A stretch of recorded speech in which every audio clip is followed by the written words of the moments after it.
Hello, everyone, and thank you so much for joining. Please raise your hands if you have questions. Jeff Magliochetti.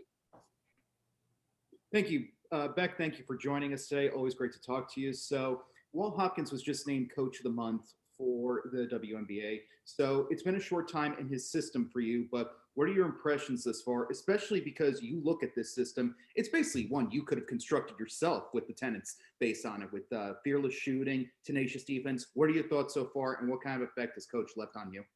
Well, firstly, like a huge congratulations to Walt. Like, what a great achievement for him. And as he was told just out in the court before, he said, it's a credit to us as players as well as his other coaching staff. So, I mean, it's great for us to have started the season that we have, and it's just all about us now continuing to grow. We are nowhere near the potential that we can reach. So, I think that's an exciting part.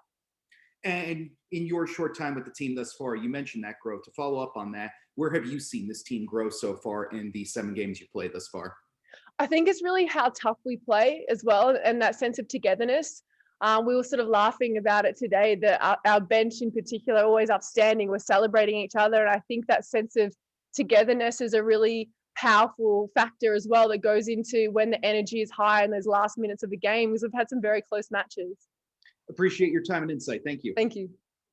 Jackie Powell. Hey, Beck. Good to see you. Hi. So bouncing off of Jeff's question a little bit, Dee Dee has spoken about how close the two of you have gotten in such a short period of time. So can you talk to us a little bit about what that says about the chemistry of this entire roster, which you are very new to? Yeah. I mean, she's just a great person and a great teammate. I think you can say about a number of all of us is that there's a lot of selflessness. Everyone's happy for each other's success, and you see that, and that just allows, chemistry to grow. I think it allows trust to grow as well. And so that's why, as I mentioned before, it's exciting times because it's only the beginning. So I think, having personalities like Dee Dee, like Jazz, I can name everyone, let's be honest. But I think that really helps with how the team is going to grow. Brilliant, brilliant. And so a bit on the more social justice issue or part of all of this is Pride Month. Happy Pride. Happy Pride. And so we heard that the W is going to conduct some sort of like league and team education sessions with Athlete Ally on trans inclusivity. So what is the significance in your eyes that the W is taking these steps and providing educational opportunities for you all?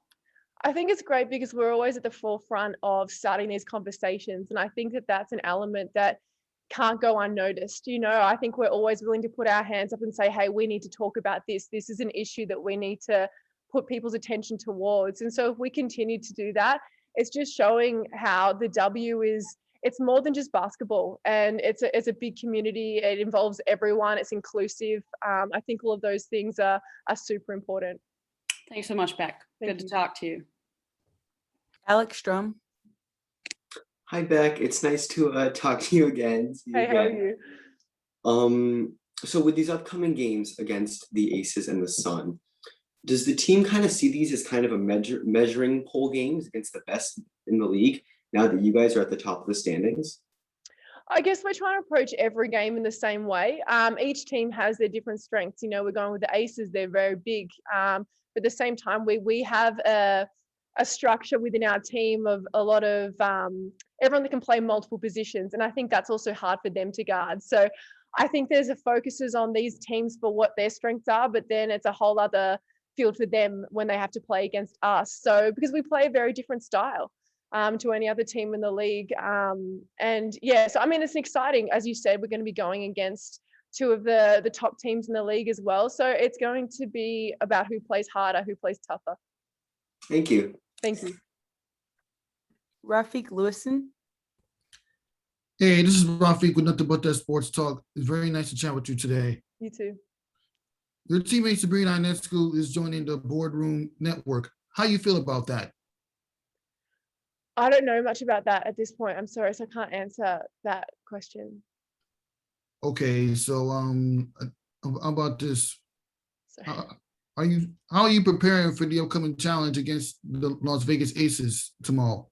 I mean, we've had some very good practices this week, and today in particular was very good. A practice for us just to go through the Aces offensive sets and how we're going to defend them. A large focus is us focusing on ourselves as well and how we're going to attack them. So, we're all feeling very well prepared. Jackie Powell. Hey, Beck, I'm sorry about this again. I forgot one. It's been a long day. It's only That's all right. one. So I wanted to ask you a little bit about what you've learned about yourself.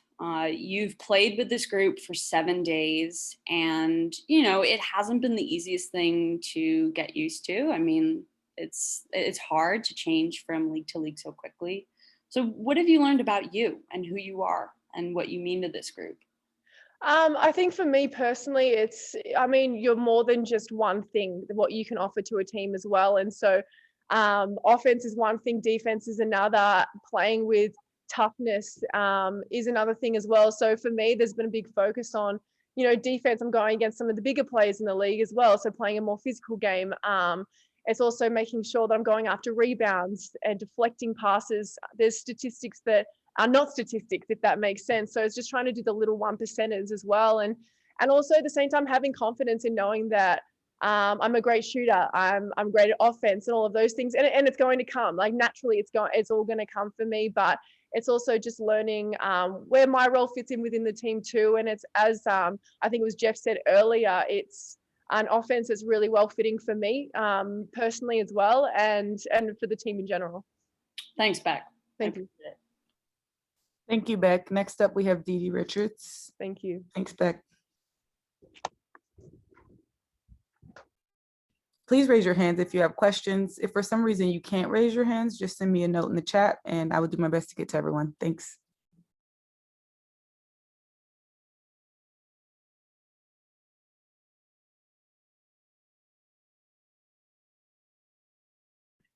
First question, Jeff Magliochetti. Hey, Leash. Hey, Dee Dee. Actually, it's Jeff, but no, hi Dee Dee, how you doing today? Always good to talk to you. So my question is, what's the atmosphere been like in practice over the past few days, coming off a tough loss, the toughest loss of the season thus far in overtime? So what has the atmosphere and attitude been like in practice? And have you guys built up the confidence that you'll be able to recover, especially with two big opponents looming large this week? It's been, high intensity as you can expect, but it's never changed. I think it was just, a loss that slipped right, in between it, right through our fingers. So I don't think our team ever lost confidence. I think we still believe we're the team that we are, which is New York Liberty. And we just, we lost a good one and we're a good team. So just being able to go out there, play our game the way we know how to, that's going to be the only difference we do tomorrow. And Walt Hopkins has been named Coach of the Month for May by the WNBA. So I know it's been a short time for you, but what sort of impression has Coach Hopkins left on you thus far? And what's the biggest thing you've learned from him in this early going? I love Walt. He's, you can tell that he's caring. He's not just, a coach. I've always played with coaches that are just like, hard nosed and everything. He's not hard nosed. He's sweet. But you don't want to make him upset. And so that's the only thing I haven't seen him upset, and I don't want to be the first one to do it. But he has a way with words, I think, and he knows how to talk to every player.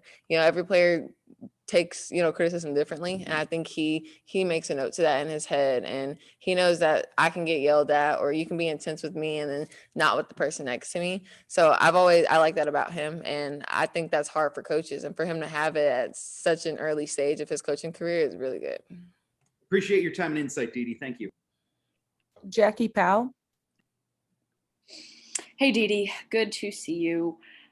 So I want to ask a little bit about the last game, and I've heard that you guys have really sat down and you've really looked at that film. So what was something that you're going to take away specifically from that last sequence with Courtney Williams there? Don't get scored on.